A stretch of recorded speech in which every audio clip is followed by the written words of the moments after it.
Cuán firme cimiento se ha dado a la fe de Dios en su eterna palabra de amor.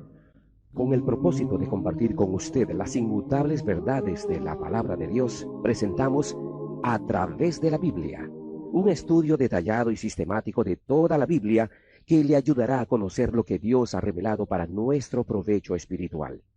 Estos estudios bíblicos fueron diseñados y elaborados por el Dr. J. Vernon McGee, versado maestro de la Biblia, quien dedicó la mayor parte de su vida a la enseñanza clara y sencilla de la palabra de Dios. Acompáñenos, pues, mientras avanzamos en nuestro recorrido a través de la Biblia. Cuán firme cimiento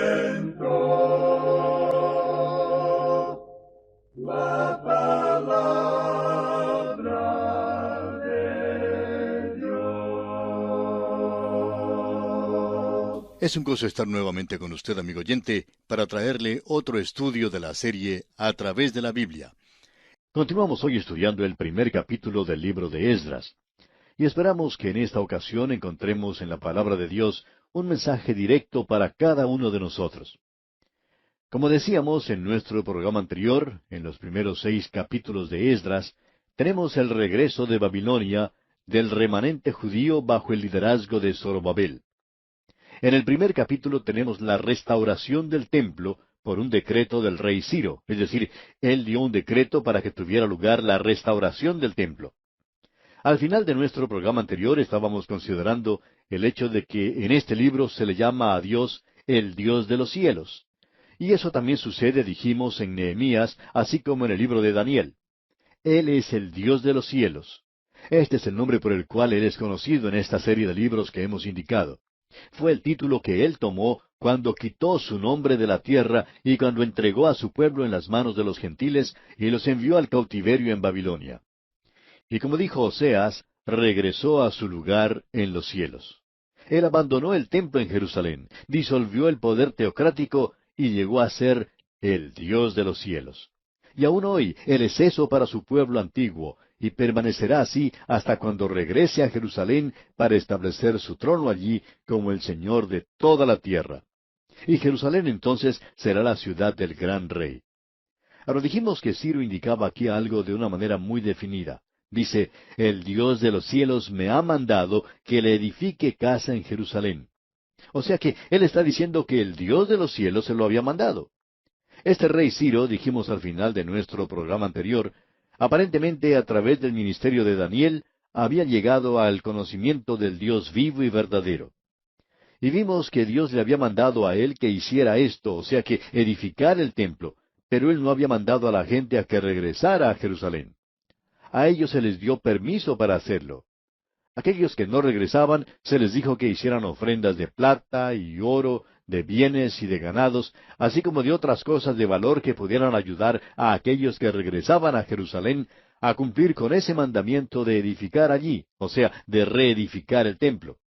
Y entonces vimos en los versículos 5 y 6, y vamos a leerlos una vez más hoy, entonces se levantaron los jefes de las casas paternas de Judá y de Benjamín, y los sacerdotes y levitas, todos aquellos cuyo espíritu despertó Dios para subir a edificar la casa de Jehová, la cual está en Jerusalén.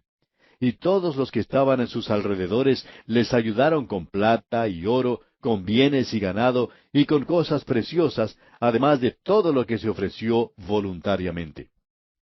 Como ya hemos indicado anteriormente, en realidad el porcentaje de las personas que regresó era bastante pequeño. No quisiéramos juzgarlos en esto porque ellos en realidad tenían una excusa bastante buena para no hacerlo.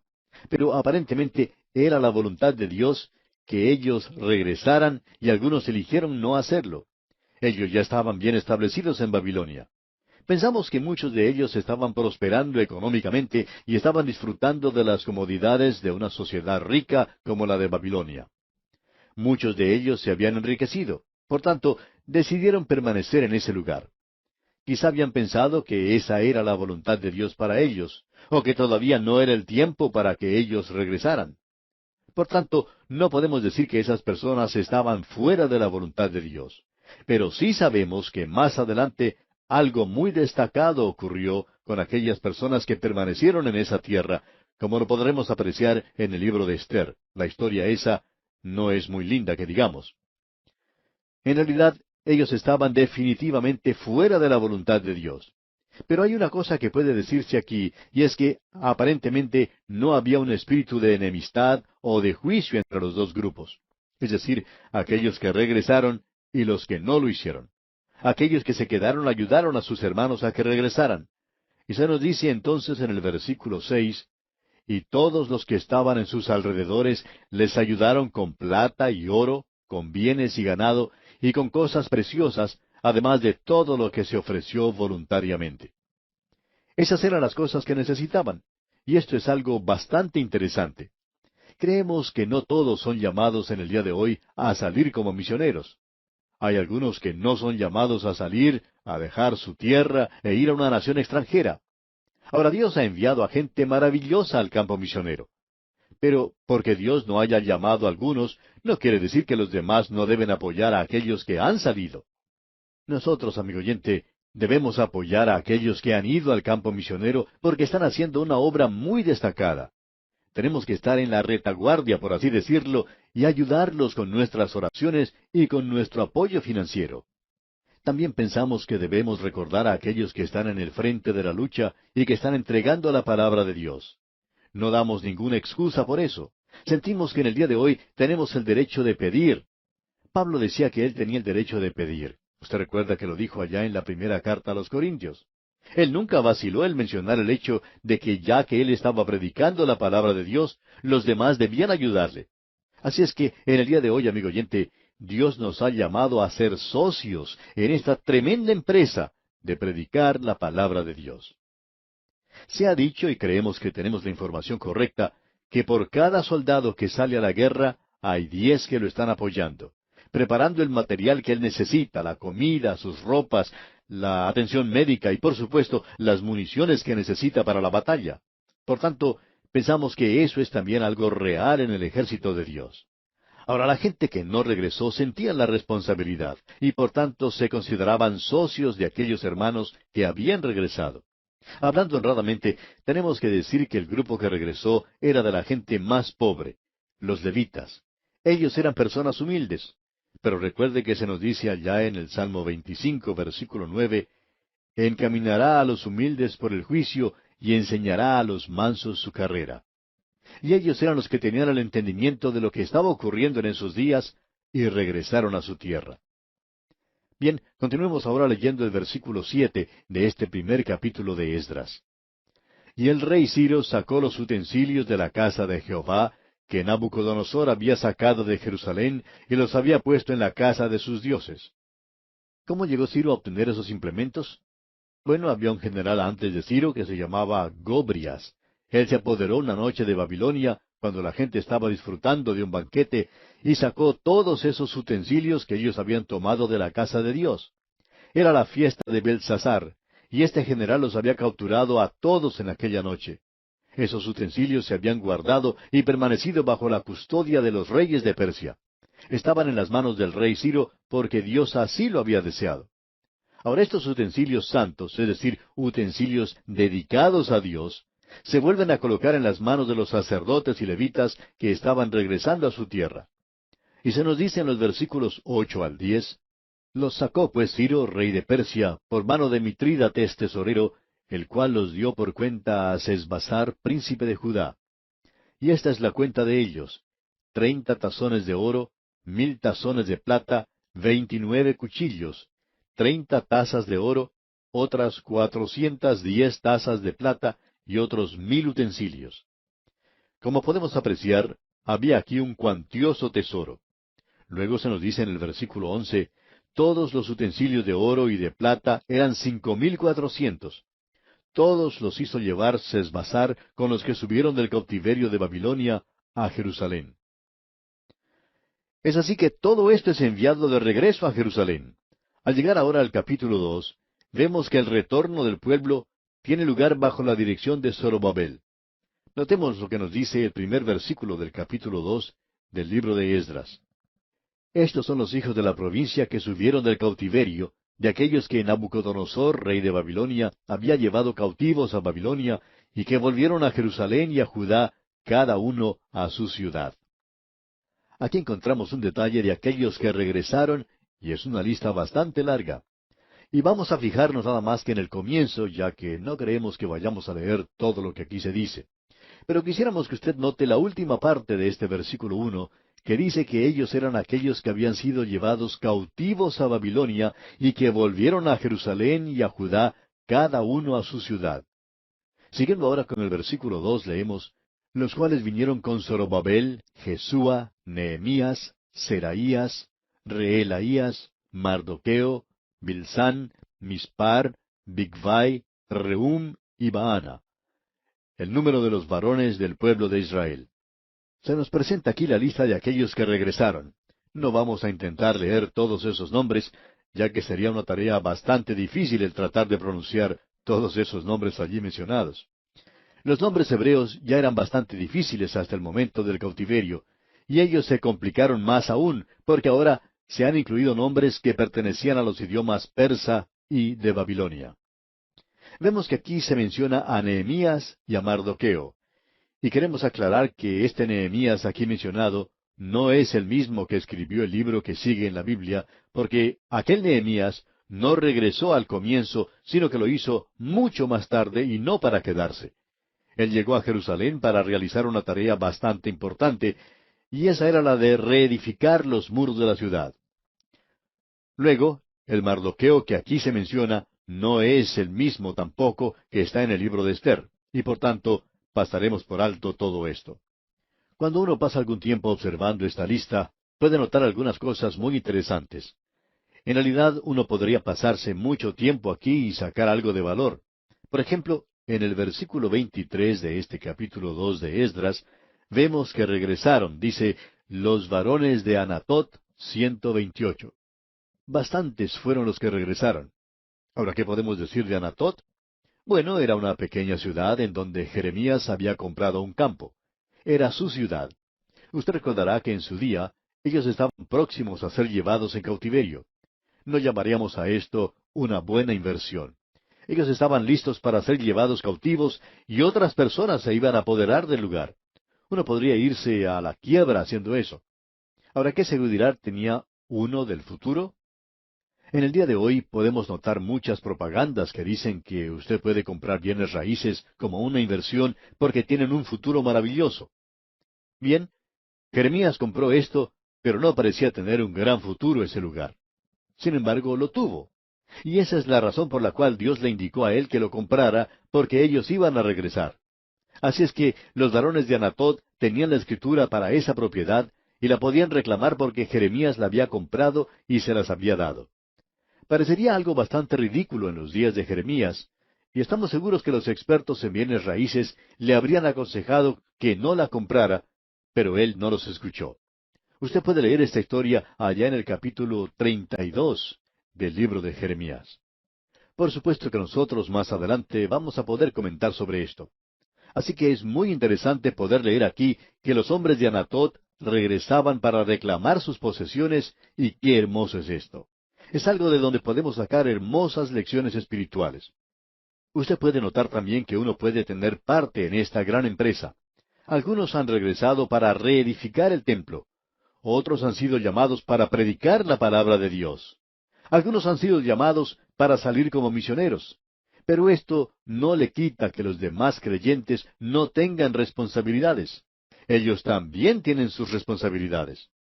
Luego tenemos aquí algo que es maravilloso, y es que un día nosotros seremos recompensados. La obra de cada uno será inspeccionada con eso en mente. Todos nosotros vamos a tener que presentarnos ante el trono del Señor Jesucristo. De eso habló el apóstol Pablo allá en el libro de Corintios. Y cuando a mí me toque estar frente al trono de juicio, no quiero que Él me acuse. No quiero que Él me diga que todo lo que he hecho era madera, heno y hojarasca, y que todo eso será destruido por el fuego. Yo quiero tener allí un poco de oro, y eso es lo que hace de esto algo maravilloso. Bien, continuando con nuestra lectura en este capítulo 2 de Esdras, encontramos algunas cosas que son bastante penosas, como podemos apreciar cuando leemos el versículo 62. Veamos ahora lo que dice el versículo 41 de este capítulo 2. Los cantores, los hijos de Asaf, 128. Podemos apreciar que 128 cantores regresaron a Jerusalén. Se aprecia que el espíritu de alabanza estaba en sus corazones y en sus vidas, y por tanto tenían mucho de qué cantar. Había mucho más de ellos que de los levitas que regresaron. Y ahora llegamos a los versículos 61 y 62. Y de los hijos de los sacerdotes, los hijos de Abaía, los hijos de Cos, los hijos de Barzillai, el cual tomó mujer de las hijas de Barzillai Galaadita, y fue llamado por el nombre de ellas. Estos buscaron su registro de genealogías y no fue hallado, y fueron excluidos del sacerdocio. Todas estas personas tenían que declarar su genealogía. Usted recuerda que cuando los hijos de Israel salieron de Egipto, estaban todos clasificados según su tribu, su familia, y cada uno tenía que declarar su linaje. Si una persona llegaba y decía, bueno, yo creo que soy el hijo de tal y cual persona, y creo que tal y cual mujer es mi madre, y espero que eso sea verdad, y que yo voy a trabajar en esto mucho y voy a hacer quizás lo mejor que pueda, etcétera, etcétera. Bueno, esas personas eran separadas allí mismo, al comienzo. Ellos no tenían ningún lugar en la nación de Israel. Usted tenía que declarar su árbol genealógico, y si no lo podía hacer, entonces quedaba fuera. Esto es algo que en el día de hoy el Hijo de Dios tiene que saber. Él tiene que tener la habilidad de decir que es el Hijo de Dios. Yo sé a quién he creído, dice Pablo en su segunda carta a Timoteo capítulo 1, versículo 12. Y usted, amigo oyente, también lo puede hacer. Ahora los versículos 64 y 65 dicen, toda la congregación, unida como un solo hombre, era de 42,360, sin contar sus siervos y siervas, los cuales eran 7,337, y tenían 200 cantores y cantoras. La cantidad de las personas que regresaron fueron 49,897, y los encontramos ahora en camino a su propia tierra. Y este capítulo 2 concluye con el versículo 70, diciendo, y habitaron los sacerdotes, los levitas, los del pueblo, los cantores, los porteros y los sirvientes del templo en sus ciudades, y todo Israel en sus ciudades. Y llegamos ahora al tercer capítulo de Esdras, y aquí notamos que trata de la reedificación del templo en Jerusalén. En otras palabras, podríamos indicar que el altar había sido reedificado y que los cimientos del templo se habían colocado. Vamos a ver eso en un momento, al entrar en este capítulo 3. Comenzaremos leyendo el primer versículo. Vimos hace un momento que casi 50,000 personas habían regresado en el primer grupo. En la siguiente delegación habría unos 2,000 que regresaron bajo el liderazgo de Esdras, y aparentemente hubo otros que lo hicieron por diferentes métodos y que elevaron a unos 60,000 el número de los que regresaron. Tenía que haber varios millones de personas en esa época, pero la mayoría había permanecido en la tierra de Babilonia y en otras zonas, en lugar de regresar a la tierra prometida. Bien, leamos ahora el versículo 1 de este capítulo 3 del libro de Esdras. Cuando llegó el mes séptimo, y estando los hijos de Israel ya establecidos en las ciudades, se juntó el pueblo como un solo hombre en Jerusalén. Hay algo que se destaca claramente aquí, y es que hay un período de tiempo que ha pasado entre el final del capítulo 2 y el principio del capítulo 3. Notamos que el capítulo 2 terminaba cuando los hijos de Israel regresaban a su tierra. Y vemos que ellos habían traído con ellos una gran riqueza que se les había entregado para que reedificaran el templo y para que restauraran su tierra. Aparentemente, durante ese período que pasó, la gente se dedicó a edificar sus propias casas. Veremos más adelante, cuando lleguemos al libro de Ageo, que él los reprendió por haber edificado sus propias casas, en lugar de haber edificado el templo. Bien, todo ese tiempo ha pasado, y ahora vemos que ellos se reúnen luego de un período de tiempo. Puede que hayan pasado semanas o meses, o aún pueden haber sido unos 2 o 3 años. Pero veamos en los versículos 2 y 3 lo siguiente. Entonces se levantaron Jesúa, hijo de Josadac, y sus hermanos los sacerdotes, y Zorobabel, hijo de Salatiel, y sus hermanos, y edificaron el altar del Dios de Israel, para ofrecer sobre él holocaustos, como está escrito en la ley de Moisés, varón de Dios. Y colocaron el altar sobre su base, porque tenían miedo de los pueblos de las tierras, y ofrecieron sobre él holocaustos a Jehová, holocaustos por la mañana y por la tarde. Ahora hay varias cosas hermosas que se destacan en este pasaje de las Escrituras. Vemos que ellos habían buscado en las Escrituras y que habían hallado escrito, note esto, en la ley de Moisés, varón de Dios. Y cuando encontraron esto escrito, no había allí ninguna controversia, no había ninguna opinión disonante. La Biblia era su autoridad y por tanto no había nadie que tratara de desviar las cosas por medio de sus propias ideas o por sus propias opiniones. Ahora este es un gran principio de mucha importancia para nosotros ahora mismo, y tiene una aplicación para nuestras propias vidas. No es hoy lo que los hombres piensan, ni tampoco es lo que los hombres están diciendo, ni lo que yo estoy diciendo, sino que es lo que la palabra de Dios dice, lo que tiene autoridad. Las Escrituras son todo suficientes. Ellas contienen, creemos, toda la instrucción necesaria para la guía de aquellos que quieren ser fieles a Dios en cualquier período en particular de la historia de la Iglesia. Es por esta razón que nosotros no presentamos ningún tópico sobre métodos o conversaciones sobre diferentes temas que son populares en el día de hoy, como la psicología, por ejemplo. Eso es muy popular. O se podría hablar también del sexo. Creemos que si tomamos la palabra de Dios y la miramos bien, no solamente uno o dos capítulos donde podamos tener quizá un estudio que nos caiga bien, un poco de ayuda de algún pasaje de las Escrituras. Le damos gracias a Dios por algunos pasajes que nos ayudan, pero creemos que muchos de ellos han sido usados demasiado y otras partes de las Escrituras, en cambio, han sido olvidadas. Creemos que si nosotros miramos completamente a la palabra de Dios, es decir, si la apreciamos en su totalidad, vemos o hallamos allí la respuesta a todos nuestros problemas. Y bien, aquí vamos a detenernos por hoy, amigo oyente, y esperamos encontrarnos en el siguiente programa, en la continuación del estudio de este libro de Esdras.